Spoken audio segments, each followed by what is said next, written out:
Tem-se por objeto de estudo os registros sobre os cuidados preconizados aos recém-nascidos prematuros por Pierre Boudin, delimitados na hipotermia, alimentação e profilaxia das infecções por meio das experiências relatadas na obra de Nusslein, publicada em 1907. Para tanto, tem-se por objetivos descrever o funcionamento das incubadoras e outros meios para a prevenção e manutenção da temperatura do recém-nascido e analisar os cuidados preconizados aos recém-nascidos prematuros referente à hipotermia, alimentação e profilaxia das infecções registrados na obra de Pierre Boudin, de 1907. Sendo assim, os documentos foram analisados na perspectiva da microhistória, pois a redução de escala permitiu maior aproximação do objeto analisado.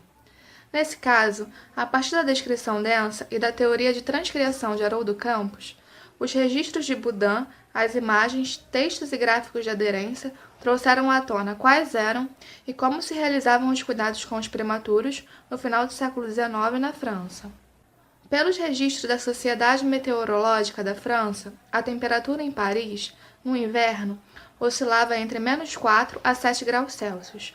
Nesta temperatura ambiente, pode-se crer que muitos bebês eram condicionados ao óbito pela dificuldade em manter a temperatura corporal antes da invenção das incubadoras. A temperatura retal dos recém-nascidos era mensurada de 2 a 4 vezes ao dia, e foi evidenciado que o bebê prematuro oferecia menos resistência ao frio, ou seja, quanto mais baixa a temperatura do recém-nascido e menor o seu peso, maior era a chance dele morrer. Mediante as circunstâncias, como seria possível prevenir a hipotermia na época? Para tal, costumava-se envolver os membros do recém-nascido e o seu tronco em tecidos de lã. Colocava-se uma touca em torno de sua cabeça e os cobriam com mantas, além de colocar 2 ou 3 garrafas de água quente ao redor do berço, sendo trocadas frequentemente para manter a temperatura. Outras tentativas consistiram em transformar uma sala inteira em um ambiente aquecido ou imergir os recém-nascidos em banhos quentes quando hipotérmicos, e quando fossem mensurar o peso do recém-nascido, mantê-lo envolvido em um pano. Sabe-se que pesar o bebê enrolado num tecido é um cuidado que favorece o conforto, evitando o estresse durante a pesagem e permitindo que se mantenha a organização comportamental. Além disso, os recém-nascidos prematuros que eram mantidos em incubadoras aquecidas, ao serem retirados, poderiam perder calor e ficar hipotérmicos, e essa medida evitaria que isso ocorresse. No século XIX, o inverno de 1880 foi severo, com 75 dias de geada.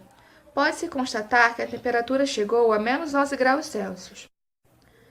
Nesse ano, Tournier, ao observar o método utilizado para a incubação de ovos de aves, projetou uma incubadora adaptando-a para o uso dos lactentes e a instalou na Maternité em Paris.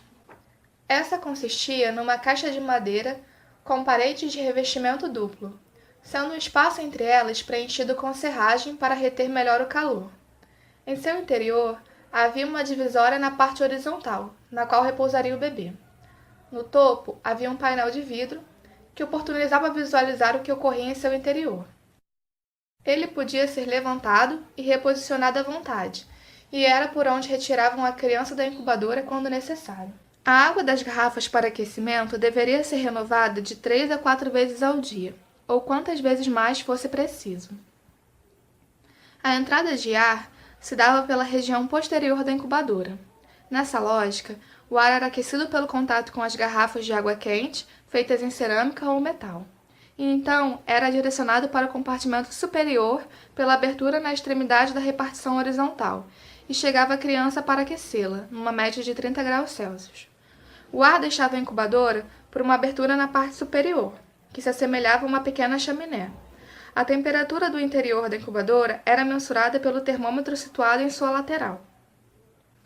Essa incubadora não era séptica, não regulava a temperatura automaticamente e levava um longo tempo para atingir a temperatura desejada.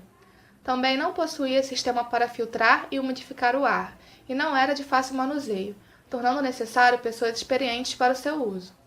Além disso, os recém-nascidos com debilidade congênita costumavam apresentar crises de cianose, e uma vez que as laterais de madeira da incubadora dificultavam a sua visualização, o risco de atraso na intervenção tinha, por vezes, resultado fatal.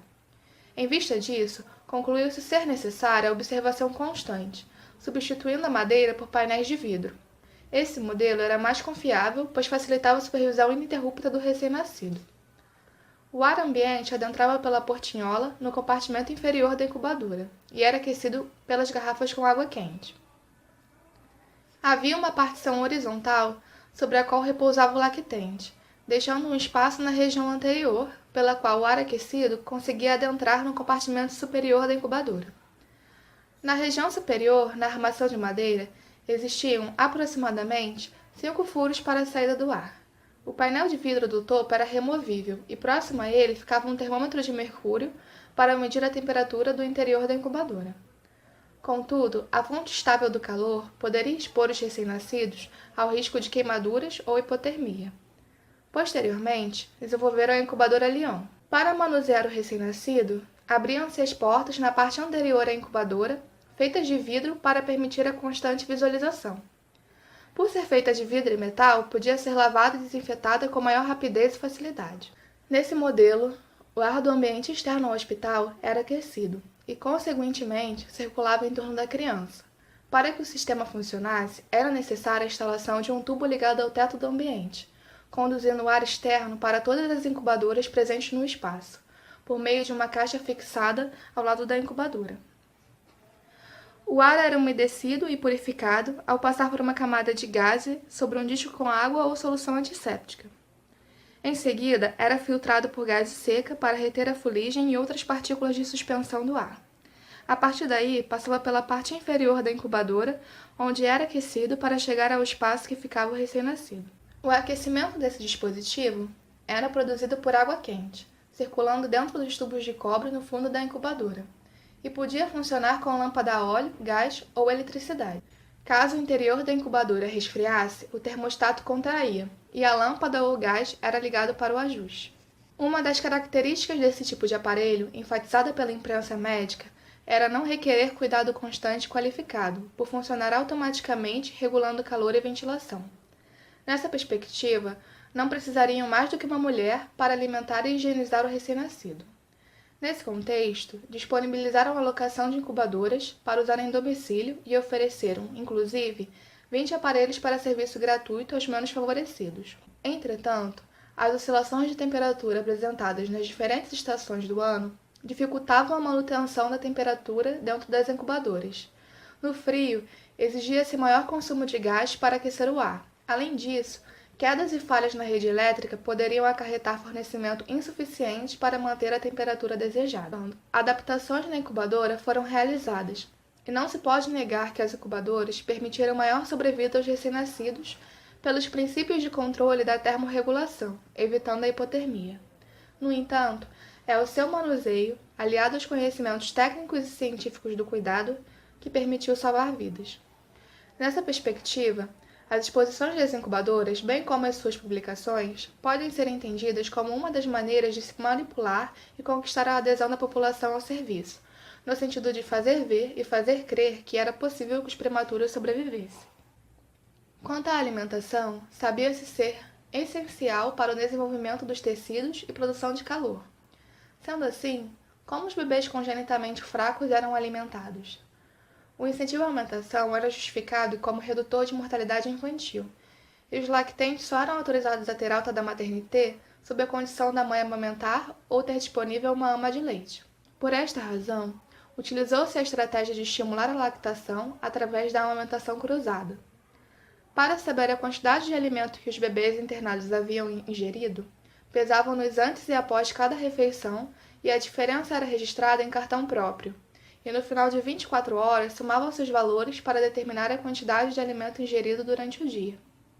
Havia preocupação de que estivessem recebendo muito alimento ou que estivessem sendo subnutridos. Portanto, Essa era uma forma de saber o quanto se ofertou de dieta ao recém-nascido e ter um controle que se aproxima ao que se conhece hoje como balanço hídrico.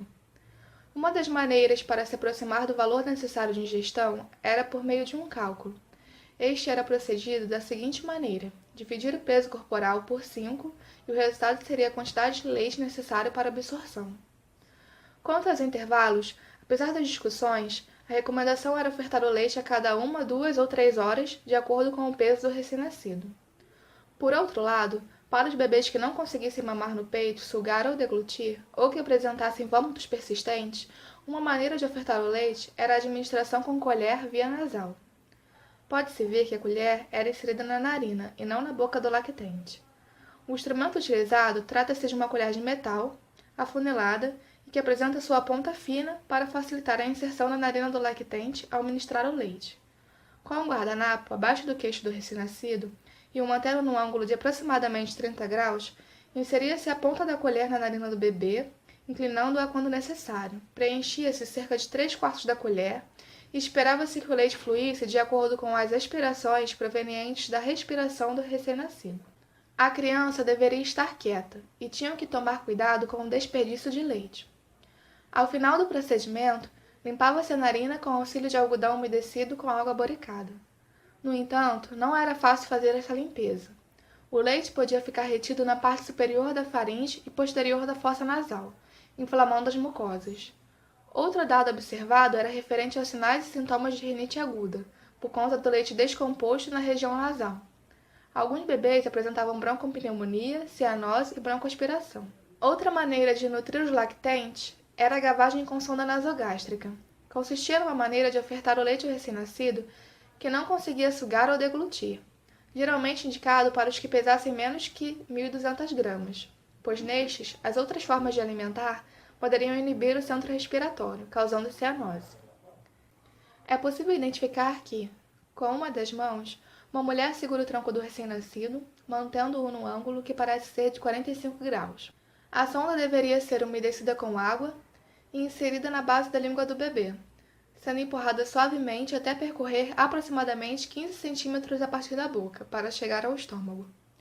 Neste momento, comprimia-se a sonda e se despejava a quantidade de leite prescrito dentro do frasco a qual está acoplada, para então descomprimi-la e deixar o leite fluir pela ação de seu peso e gravidade. Após o procedimento, deveriam retirar a sonda no movimento rápido. Este instrumento utilizado para a gavagem trata-se de um frasco graduado, semelhante a uma seringa, acoplado a uma sonda que possui, na extremidade, um orifício que permite a saída do fluido. Todavia, o método de alimentação por sonda intermitente não foi completamente eficaz.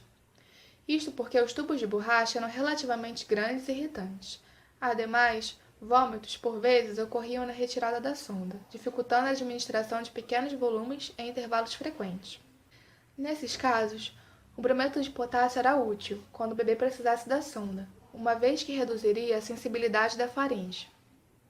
Outra forma de alimentar o lactente era o método conta-gotas, realizado em frascos que conseguiam deglutir, em pouca quantidade, o fluido ofertado. Neste facsímile, observa-se um recém-nascido, no colo, com um guardanapo abaixo do pescoço. Com a mão esquerda, seguram o tronco do lactente, mantendo-o com a cabeça elevada num ângulo de 30 graus. Com a mão direita, seguram um conta-gotas que está inserido na boca aberta do recém-nascido, que olha para a pessoa que está alimentando-o. No canto esquerdo, observa-se algo semelhante a um copo. Preenchia-se o conta-gotas com a quantidade de leite prescrita, posicionavam dentro da boca aberta do recém-nascido e despejavam gota a gota o leite na língua do bebê. A mamadeira, outra maneira de ofertar o leite, era feita com um bico de borracha de um conta-gotas adaptado numa garrafa. Este instrumento era utilizado para ofertar o leite aos lactentes que pudessem sugar, mas teriam que usufruir da alimentação artificial ou não teriam disponível a amamentação ao seio. As mulheres ricas contratavam amas de leite e as pobres utilizavam leite de animal, sendo este de vaca, cabra ou jumenta. Observaram resultados positivos com a alimentação artificial, mas acreditava-se serem inferiores ao aleitamento materno. Recomendava-se dar preferência ao leite da mãe ou ama de leite, por ser mais facilmente digerido pelo lactente, e por não ser nocivo como o leite artificial, sujeito a falhas no processo de esterilização. Dentre as doenças que mais preocupavam à época, pela alta taxa de morbimortalidade e fácil contágio, podendo provocar epidemias, estavam a diarreia, a oftalmia e a broncopneumonia. E foi no final do século XIX, em Viena, que o médico Credé introduziu o uso de nitrato de prata para a profilaxia de oftalmia. Ainda hoje, o nitrato de prata é padrão ouro na prevenção de oftalmia neonatal. Foi evidenciado, na época, que crianças que estavam em abrigos ou hospitais apresentavam maior chance de pegar alguma doença contagiosa ou infecção do que as que eram cuidadas ao domicílio. Denominavam esta situação de hospitalismo, considerado como a doença que se pega em hospital, que se aproxima ao que entendemos hoje como infecção hospitalar. Consideravam-se 5 portas de entrada para a infecção no recém-nascido: os olhos, nariz, boca, orelhas e umbigo. Somente posteriormente passaram também a reconhecer o aparelho respiratório e digestivo, ainda excluindo a pele e a genitália. No entanto, sabe-se que a mensuração de temperatura costumava ser retal. Logo, o compartilhamento de termômetros podia ser meio de infecção cruzada. Outras possíveis fontes de contaminação seriam as que entravam em contato com as crianças, como as mãos dos profissionais, os mamilos, bicos de mamadeiras, termômetros, roupas, fraldas, entre outros. A desinfecção e a antisepsia das mãos eram estudadas e estimuladas no período, testando-se substâncias cloradas como o hipoclorito de cálcio, que se mostraram irritantes para a pele. Também se testou mergulhar as mãos no álcool 70, assim como utilizar para desinfetar o mamilo, pois este, especialmente nos casos das amas de leite, era um meio de transporte de infecção cruzada. Entende-se que essas medidas tiveram como objetivo a profilaxia de infecções, mas pode-se imaginar que de fato foram agressivas para os profissionais, e por isso desenvolveram outras formas para higienizar as mãos. E no final do século XIX e início do XX, criou-se a luva cirúrgica. Alguns cuidados para prevenir a infecção microbiana eram realizados, a saber, cada recém-nascido deveria ter seu próprio termômetro, mamadeira e roupa, e as fraldas não deveriam ser usadas mais de uma vez. Caso não tivesse um termômetro para cada um, este deveria ser submerso numa solução antisséptica e lavado antes de ser usado. E caso não fosse possível, era recomendado desinfetar ou esterilizar esses instrumentos, bem como realizar a desinfecção da incubadora a cada 2 dias com álcool 70. Ainda hoje, nas unidades de terapia intensiva e em outros espaços, opta-se pelo uso individual dos utensílios, como termômetros, estetoscópio, incubadoras e berços. Os que não podem ser individuais são desinfetados ou esterilizados, como no caso das mamadeiras, banheiras, entre outros. Sabia-se que doenças contagiosas atacavam os fracos quando colocados juntos em uma enfermaria comum, e se explicitou a facilidade com que as crianças podiam se infectar em um hospital. Concluiu-se que bebês a termos apresentavam melhor resistência que os fracos, comprovado pelas estatísticas, que demonstravam que, nas epidemias, apenas uma criança das amas de leite morreu, enquanto os fracos apresentaram altas taxas de mortalidade, com até 67%. A organização imprópria do ambiente foi identificada por Boudin, que percebeu que nenhuma medida foi tomada para prevenir a possibilidade de contágio. No período, quem construía os hospitais não possuía nenhum conhecimento especial sobre o cuidar do doente. O departamento da maternité era construído de forma que a sala para banhar e alimentar os fracos eram usadas para o mesmo fim com os filhos das amas de leite, e se algum deles apresentasse alguma doença contagiosa, facilmente contaminariam os fracos, que seriam menos resistentes por sua própria condição de fragilidade. Por isso, Boudin sugeriu a reformulação da planta física do departamento da maternité em 3 divisões. Na primeira seriam acomodadas as crianças com debilidade congênita que não apresentavam nenhum sinal de infecção ou doença contagiosa. A segunda seria reservada àqueles fracos que estavam doentes ou que tinham suspeitas de infecção ou doenças contagiosas. A terceira, totalmente distinta, constituiria o pavilhão das amas de leite e seus filhos. Antes de manusear qualquer um dos fracos isolados, tinham que lavar as mãos, o rosto e vestir um avental protetor. O desenvolvimento das garrafas mostra a dificuldade de encontrar uma tampa que resistisse ao processo de calor da pasteurização e esterilização, sem falhar em seu vedamento, o que contaminaria o leite. Percebe-se que, ao longo dos séculos, houve certa valoração do recém-nascido, que passou a ser reconhecido como ser individualizado, tomando espaço na ciência e, por consequência, sendo objeto de estudo para pesquisadores, principalmente no final do século XIX. A temperatura retal dos recém-nascidos era verificada com regularidade, e isso pode ter acarretado perfuração anal e a estimulação vagal, causando bradicardia em algum deles. Atualmente, se preconiza a verificação da temperatura axilar. Antes da invenção da incubadora, em 1880, criaram-se medidas para se prevenir ou tratar a hipotermia do recém-nascido, como usar a touca, envolvê-lo em panos e pôr garrafas com água quente ao redor do berço. A touca é utilizada ainda hoje para prevenir a perda de calor, pois se entende que a cabeça é uma grande área de superfície corporal no recém-nascido. O uso de panos para protegê-los do frio também é utilizado e, atualmente, conta-se com a estratégia de pôr o bebê prematuro extremo em saco plástico, o que auxilia na prevenção de hipotermia durante a admissão. Uma maneira de tentar restaurar a temperatura do bebê hipotérmico era imergi-lo num banho com a temperatura da água igual à temperatura desejada, de forma gradual ou instantânea. Atualmente, prefere-se banhar o recém-nascido em água morna para evitar a perda de calor. Para restaurar sua temperatura dentro da unidade hospitalar, podemos colocá-lo sob calor radiante ou numa incubadora, com ajuste em modo ar ou pele. Nota-se que a essência e o objetivo das incubadoras atuais são semelhantes às do século XIX, e quando se olha para o passado, pode-se pensar que existiram muitos estudos, pesquisas e experiências para se ter disponível o que se tem hoje, como por exemplo a tabela de zona termoneutra. Isso nos leva a pensar no que está por vir. O desenvolvimento das incubadoras foi positivo no tratamento dos recém-nascidos, mas esse equipamento não seria nada sem o cuidado que se deve ter para manejá-lo. Além disso, uma revolução aconteceu quando faltaram incubadoras na Colômbia, e, ao se ter a ideia de manter o bebê pele a pele no colo da mãe, surgiu o método canguru. Este é um cuidado contemporâneo, que além de prevenir a hipotermia, permite o contato que é de extrema importância para o desenvolvimento do bebê e da maternagem, assim como da paternagem, favorecendo o vínculo dos pais com o filho e a participação da família nesse contexto. Há estudos que apontam que a temperatura corporal da pele dos pais se ajusta conforme a necessidade do bebê, fisiologicamente e de forma automática através da troca de calor, quiçá até mais eficaz que a própria incubadora, que no modo ar, por exemplo, depende do controle do profissional para verificar a temperatura do bebê e ver se necessita realizar ajustes na temperatura da incubadora. Na França, no final do século XIX, poucas crianças eram amamentadas por sua mãe ou por ama em domicílio. A maioria era enviada para a casa de uma ama de leite, que por necessidade financeira deixava por vezes de amamentar seu próprio filho para amamentar os da cidade.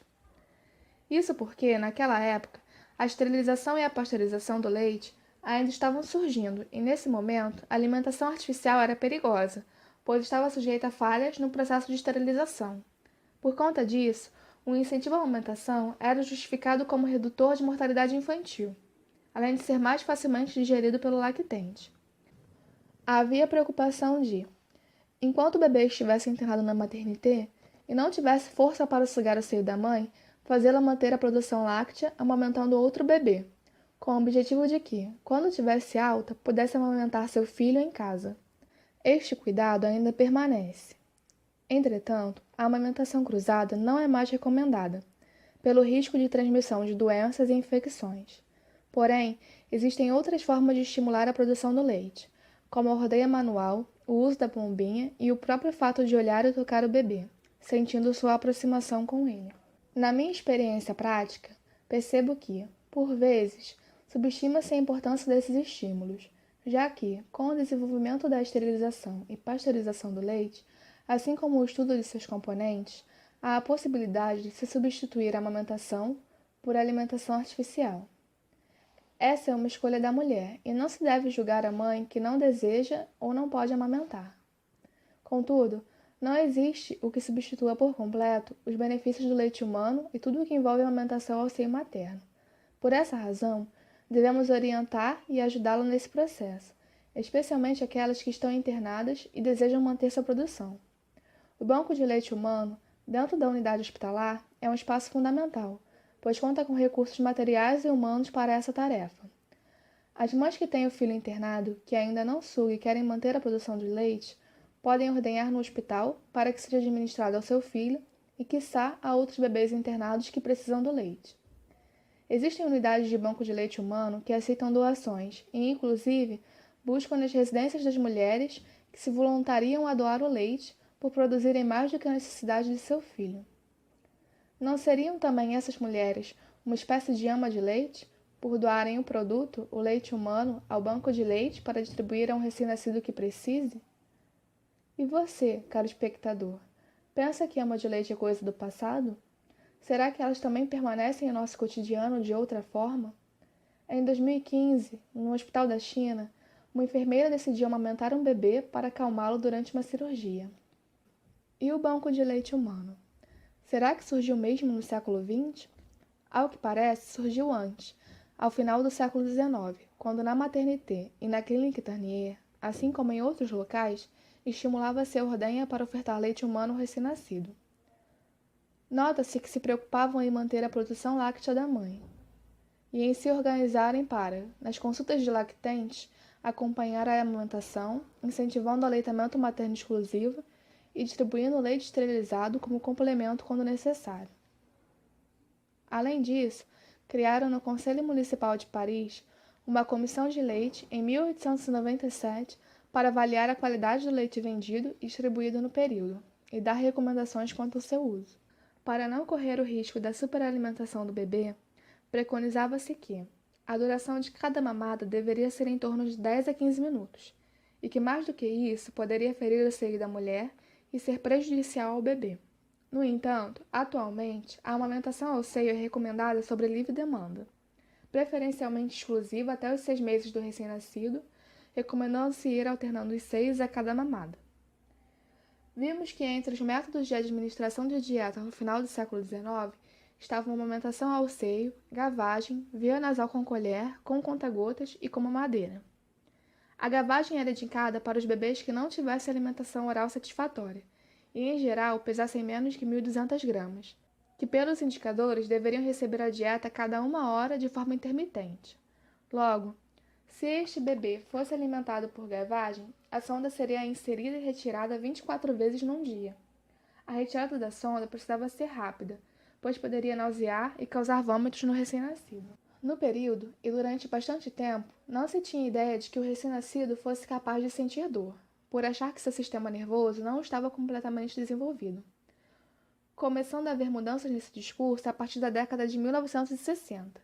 Hoje, sabe-se que a milenização incompleta não impede que os recém-nascidos de sentirem dor, e que aumentam a sensibilidade e prolongam o tempo dessa dor. A passagem de sonda gástrica para a gavagem é um procedimento potencialmente doloroso e é rotineiro dentro de unidades hospitalares, mas, atualmente, a sonda é fixada no bebê. E embora não existam práticas baseadas em evidências que afirmem o tempo exato para sua retirada, o critério das unidades as fixa de acordo com o protocolo institucional, em 24, 48 ou 72 horas. Contudo, em minha experiência prática, soube de que ainda existe unidade que age como no século XIX, inserindo e retirando a sonda a cada dieta, o que pode trazer desconforto, dor, náuseas e vômitos, além de malefícios para a vida do bebê. A cada 15 dias, calculava-se a quantidade de leite ofertada por cada ama de leite. Observou-se que a relação oferta e demanda tinha proporcionalidade, pois a quantidade de leite produzida aumentou à medida que a demanda era maior, e diminuiu quando os lactentes necessitavam menos ou eram menos numerosos. Esse conceito da relação de oferta e demanda permaneceu, e se sabe que quanto mais estímulos, mais leite essa mulher produzirá. O inverso também se faz verdadeiro. No fim do século XIX e início do século XX, ocorreu na França, assim como nos Estados Unidos, uma disputa entre obstetras e pediatras pelo cuidado ao recém-nascido. A tríade de preocupações consistia em manter a temperatura corporal do bebê, conduzir adequadamente sua alimentação e prevenir o contágio de doenças e infecções, em especial as hospitalares, na época denominadas de hospitalismo. Quanto ao aspecto do planejamento da planta física hospitalar, foi identificado, no século XIX, que a organização imprópria do ambiente poderia vir a causar repercussões na transmissão de infecções. A história nos confronta com o contemporâneo, quando podemos observar várias mudanças e, em contrapartida, dados e procedimentos próximos a séculos, quando não se tinha a tecnologia nem os estudos científicos que temos hoje. Embora avanços tecnológicos tenham ocorrido, a essência do cuidado ao recém-nascido permanece de forma clara em diversas situações do manejo à nutrição, hipotermia e prevenção de infecções. A construção do conhecimento em neonatologia se deu por meio de experiências e relatos de tentativa e erro. Os erros são parte integrante do processo de pensamento humano e criatividade, e é através dos fracassos que se conhece o que se sabe hoje sobre como manejar a alimentação, temperatura e prevenir infecções no recém-nascido. Sem erros, sem encarar os riscos, não existiria nenhum progresso. Contudo, não se deve esquecer que muitos bebês morreram em nome da ciência e em prol da sobrevivência da nação e da humanidade.